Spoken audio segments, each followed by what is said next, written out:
There's a pretty one, Ulysses.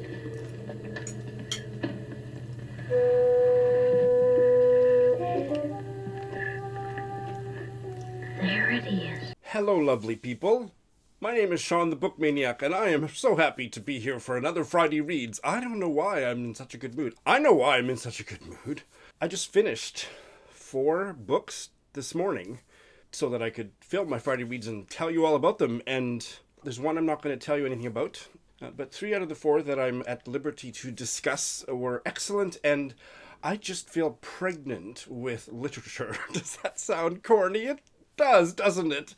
Welcome to my world. I am just saturated with literary bliss this morning. It's not this morning, it's about noon. So yeah, I've been reading all morning and no lunch yet, but it's not so late that I'm gonna talk too much about being hungry. I have so much to tell you, so I'm just in one of those moods, people.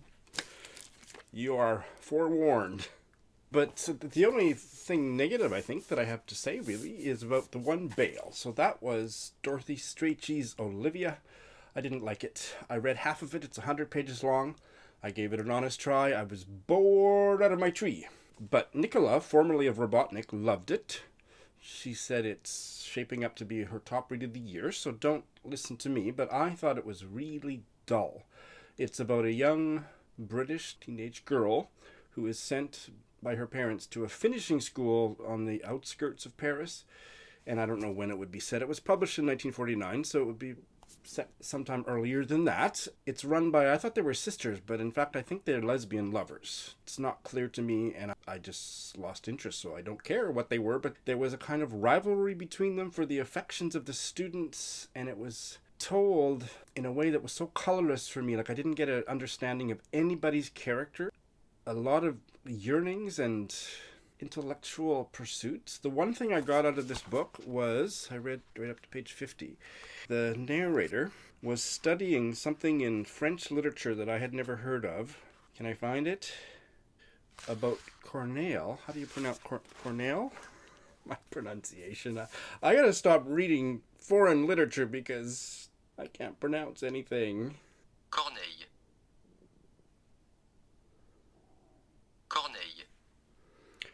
Corneille. Corneille. And there was some controversy, I believe it was in the early to mid 17th century.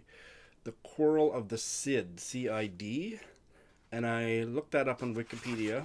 I didn't delve into it enough to talk about it intelligently. Surprise, surprise, but I was interested in that. That's all I got out of this book. Yeah, I didn't like it. The characters didn't jump off the page for me. They were very, very one-dimensional. But other people liked it, Nicola, etc. So you might want to give it a try regardless of, or in spite of, or because of the fact that I didn't like it.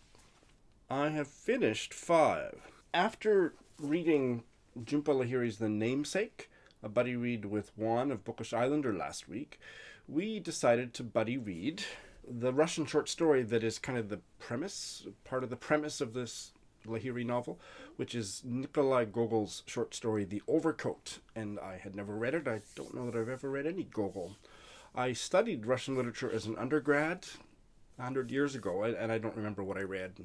Certainly don't remember anything about what I read, but I don't think I'd ever read this story, and I really liked it. There was something about it that didn't grab me emotionally, and it kind of ends with ghosts, so I took a point off for that. But no, it's a really good story. It's actually growing on me in the 3 or 4 days since I read it. I'm going to hopefully later today give final thoughts to Juan on Voxer. And part of that will be after watching the guys at Codex Cantina's video about this story, which had lots of interesting stuff in it. I'll put a link to their video in the show notes. But it was an excellent short story about a poor bureaucrat in probably early 20th century Russia. I think it was written in 1842 and probably set somewhat earlier than that. He is married to his job. He's a copier. In the days before photocopiers, there were people who just copied documents by hand, and that's what was his job, and he loved it. Didn't make enough money to clothe himself, so his winter coat was worn right out to the point where the tailor refused to keep patching it because there was nothing left to patch. And it's about the lengths that he goes to I'm not going to say any more than this next point about the plot, but the links to which he has to go to scrape enough money together to buy a new overcoat, and then what happens. And yeah, it's definitely worth reading. And if you do read it, make sure to check out the Codex Cantina explication. So that was really good. Because of the bail, I decided to squeeze one audio text combo in that was short, and that was a reread. I've got my finger on this woman's nipple.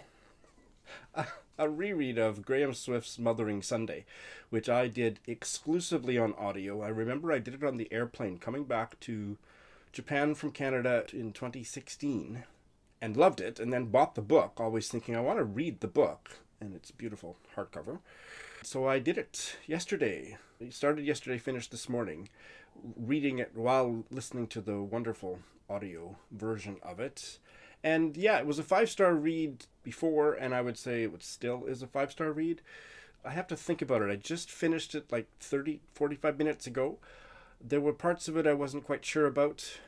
I'm going to do a full review, I think. I need a few days to think about it. But no, it's a wonderful novella. It's one of my favorite novellas.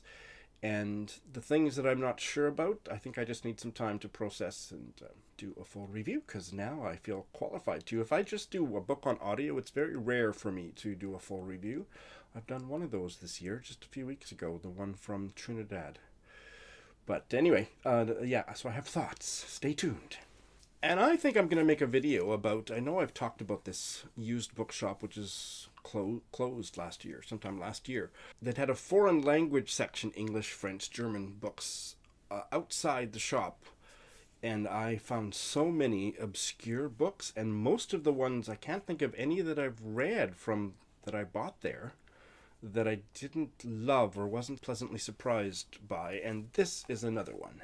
Waiting for the Rain by Charles Mungoshi, a novel published when Zimbabwe was still Rhodesia in 1975, and I loved it. It's one of the best African novels I've read. I absolutely loved it.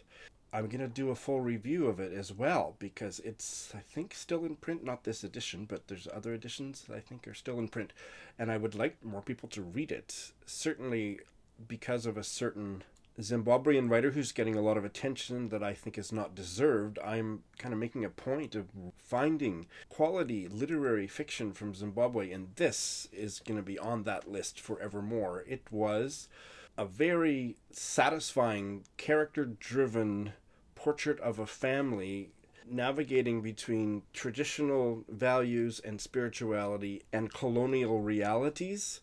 It had a lot of really dramatic conflict and with fully realized characters. It was fascinating. So yeah, what a lovely surprise. I love it when a book sits on my shelf, especially if it's kind of obscure, out of print. This one, I'm not sure if it's still in print, that sit on my shelf beckoning to me for years, and then when I finally read them, they're this good. Lovely. I think that's one of the main reasons I'm in such a good mood. So I'm going to do a full review of this eventually. And I have finished, this is the book that I can't talk about yet, and that is Long Live the Posthorn by Vigdis Hjorth. It's kind of a buddy read project with my cousin Lindsay, and we're going to make a video, maybe as soon as this weekend, but certainly soon, either outdoors if it's not too cold, which I think it probably is, or by Zoom. So I'm not going to characterize my reaction to the novel at all to you or to her until we turn the record button on, so stay tuned for that. That novel, Long Live the Posthorn, is translated by Charlotte Barsland.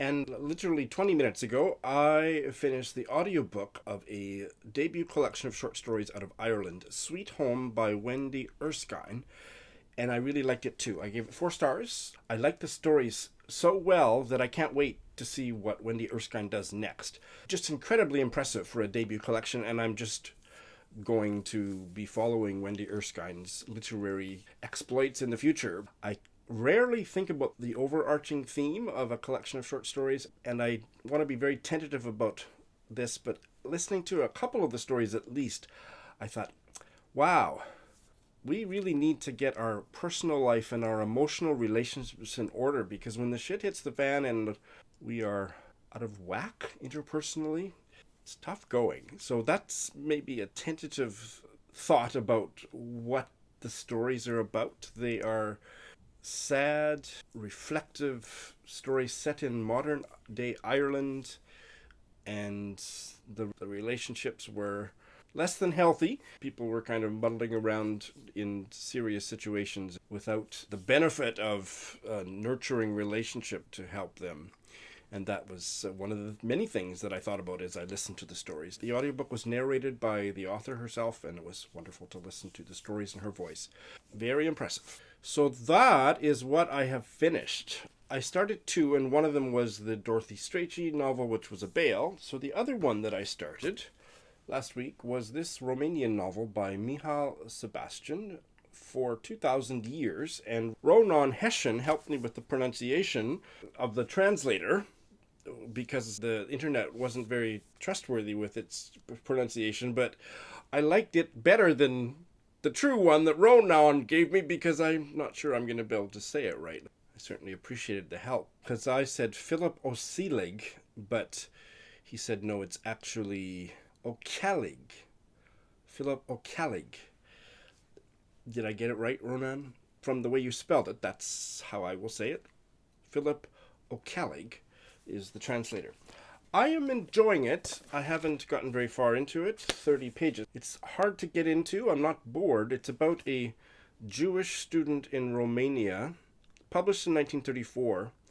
Set, obviously, just before that. It's set during a time of social political tumult in Romania that is characterized by just a disgusting amount of anti-Semitism. I mean, the protagonist is getting physically attacked on the university campus for being Jewish and being kicked out of university classrooms by students. And he himself is resisting, kind of embracing his Jewish identity and the politicization of it in response to this anti-Semitism. So it's very curious, and it was very controversial when it was published because of the protagonist's kind of refusal to embrace. Like, it's not like he doesn't fight back, or, I mean, it's too early for me to say too much, but that he resists. It's kind of like a gay person like myself resisting embracing all the gay politics or something. He just wants to live his life and study, and he doesn't want to get all mixed up in politics, but he's being beaten for being Jewish. So it's an interesting scenario. That's all I really have to say so far, but I'm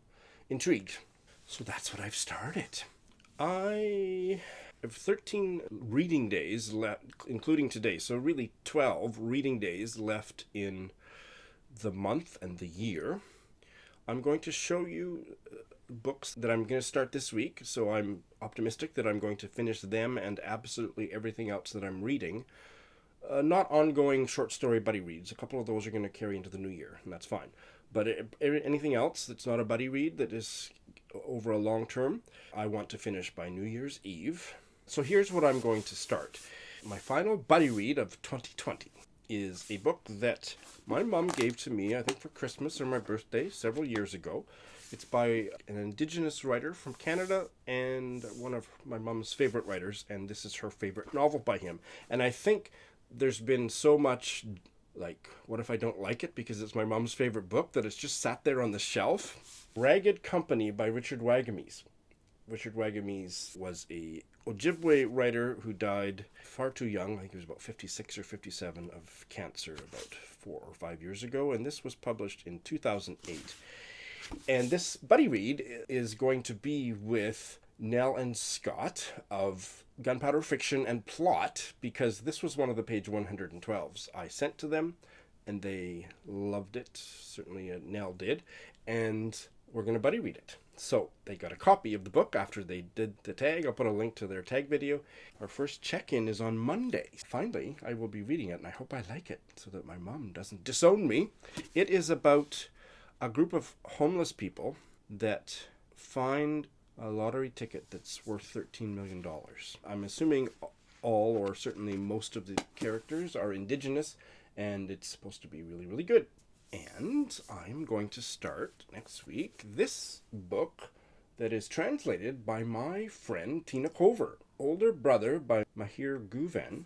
This is a French novel about a Franco-Syrian family, and Tina Cover translated it, and it was published by Europa in 2019. The father is an atheist communist who moved from Syria to France as a student and stayed for love. And it goes on from there. Again, I hope I like it because Tina's my friend. And really, just because it's short, I'm going to try to read one more for the Read More German Books Challenge of 2020 that was on my, I think it was on my TBR. The Cold Center by Inka Paris, translated from the German by Katie Derbyshire. Just under 150 pages. Translation published by Seagull Books. Seagull Books is a publisher from India that publishes an amazing array of curated international literature. I think all of it in translation. Really attractive hardcovers. Check Seagull Books. I'll put a link to the publisher's webpage in the show notes. And this translation was 2014. A man receives a phone call from his ex-wife. She is in the hospital having just been diagnosed with cancer. So that sounds like the premise for what could be a Sean book. And then this one is really iffy, but I'll show it to you and tell you why I would like to read this before the end of the year. Kim Ji-young, born 1982, by Cho Nam-ju, translated from the Korean by Jamie Chang. Because I have read chapter 1. The reason I've read chapter 1 is I teach a newspaper article class twice a month in a cafe here in Tokyo to high-level students of English that like to read like New York Times articles and so on. And we take turns, me and the 3 students take turns choosing the articles. And recently, one of the students chose an article about Japanese women's reactions to the new movie that's out of this book that is playing or was playing in Tokyo. And this reporter interviewed Japanese women and their husbands, if possible, that were on their way out of the movie theater about the reactions. Well, I'll put a link to that article in the show notes. You might be interested. But that they thought that the situation for Korean women, housewives, and Japanese were very, very similar. I was startled, actually, because Japanese people are not very open about stuff like that, especially to strangers, but that they really quite frankly talked about how much they identified with the protagonist, Kim Ji-young here. So we did that newspaper article, and then I told my students, I have this book at home. Would you like to read the first chapter of it together? And they were really interested. So I photocopied the first chapter, which is like 10 pages or something. And we read it together over about 3 classes. And they enjoyed it. And I said, well, do you want to keep reading? If you want to keep reading this novel, we can turn this class into a novel reading class, at least for the duration. And they were interested, but they said it would take about a year or more. We only meet for an hour per class, twice a month, and yeah. So I think they're going to go and read the book, probably in the Japanese translation, hopefully in English, on their own time. So I've already read chapter 1, long story short, and I'm thinking, well, I might as well finish it. I thought the first chapter was good. I've heard very mixed reviews of this, but it certainly was interesting. So it seems like a Marmite book. Nobody's indifferent to it. There's lots of people that didn't like it at all and lots of people that loved it. Might get to that one. And finally, I finished the audiobook, so I'm going to try to fit in one more audiobook. I can't decide between these two, so I might as well tell you quickly about both. One is 11 or 12 hours, so that's quite a long audiobook, because I typically only listen to it when I'm out walking, and my teaching schedule is light, my work schedule is light for the remainder of the year. So that isn't going to work. I'm going to have to actually listen to it at home, or actually just go out for a walk so I can listen. So that might be too ambitious, but it would be a reread of a Eudora Welty novel, Delta Wedding. And I studied that in grad school decades ago and really loved the novel. And there's one scene in particular about what happens to a particular wedding gift that is just seared onto my consciousness. I don't have the book on my shelf here in Tokyo, but when I saw that just recently that Scribd had the audiobook, I thought, oh, maybe I'm going to try to fit that in. So I'm going to test walk when I go out to teach a class at a cafe later today. I'm going to sample it and see how I get along with it. Or, I know I'm not going to fit in both of these audiobooks before the end of the year, but there's a 4-hour audiobook that caught my eye when I was just browsing on Scribd. I'd never heard of the book or the author, but the title grabbed my attention. The title is Fieldwork in Ukrainian Sex by Oksana Zabusko, translated by Hatya Hearn.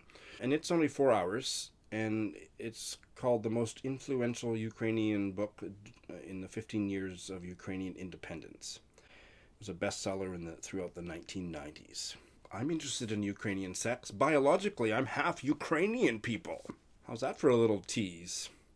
So, one of the two I'm going to fit in. I'll test them both out and see which one I like better today. And I have one more Friday Reads in the year, right? Yes. Will I be doing a Friday Reads on Christmas Day? Yes, I will. It's a working day in Japan. I'm actually teaching that newspaper article class that evening, and Kenji will be at work. It's a working day. You won't watch it because you're all having a Christmas celebration, but not me. So who knows? If I make a shocking degree of progress with my current reads and what I'm about to start, I might even try to fit more reading in that final week. But I think I've got my plate pretty full for now. So yes, I am just up to my nipples in bookish joy. I hope you are too. Thanks for watching.